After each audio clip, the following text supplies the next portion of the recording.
Hey, I want to do this quick video. I've got some great stats for you to look at as an investment realtor. And I deal with a lot of investors, and I always like to keep them updated on the market because it's super important to know what's going on in my local Cleveland market. So I always like to do a 7-day average every month, and I've got some stories, some news stories, and also a real estate story that I want to share with you to kind of give you an idea of what's going on. So the last 7 days, which I always do because as an accountant, you always want to do the same type of reporting to be consistent on what you're saying. So the 7-day average that I did this week, 1,283 new listings came on, 3,033 came off. So those are under contract or sold. So again, we're still pretty decent market. We do have more listings now. September 2020, I noticed we had 4,058. So we have 4,067. And if you look at September of 2020, sorry about that, we had a $160,900 average. We have 192. So we've went up, and we're staying there. Prices are not going down. So you can see we need about 6,500 listings to be a normal market. So we're still below that, and we still have a reasonably good market. Is it slowed down? Absolutely, but it's still a good market. So let's look at what the big dogs are doing. Blackstone, who buys the most residential property of anybody, is going to be preparing to spend a record $50 billion because they think there's going to be a downturn on the wholesale prices, not retail. They buy fixer-uppers, which is smart, and I see that too, but I don't see it on the retail, but I do see it on the wholesale.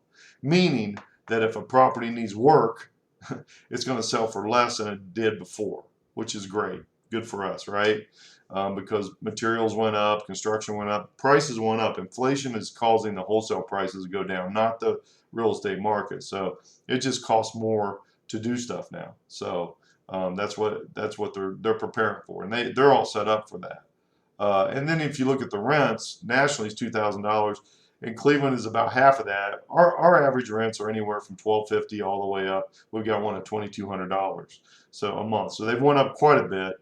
They went up 20 to 30%, and that's a healthy thing. We had a client who wanted to sell a house in Bedford, Ohio.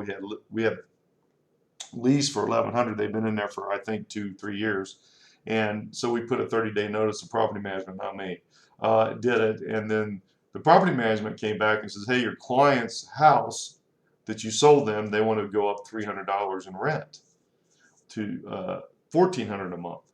So we talked to the clients, and of course they did that, and it just shows that median price is going up everywhere, not just New York or wherever. It's going up in Cleveland, and Cleveland's so affordable and so good for investors to buy real estate to get good quality we only buy A to B areas.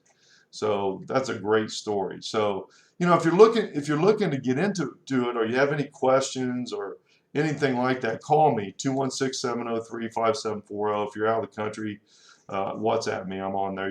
I'm easy to find. ClevelandIncomeRealEstate.com. Please like and subscribe to this channel. And again, there's a lot of opportunity right now. And now's not the time to pull back. Now's the time to start looking again, because there's going to be better deals and you're going to make more rent. 216-703-5740. Thanks. Have a great day.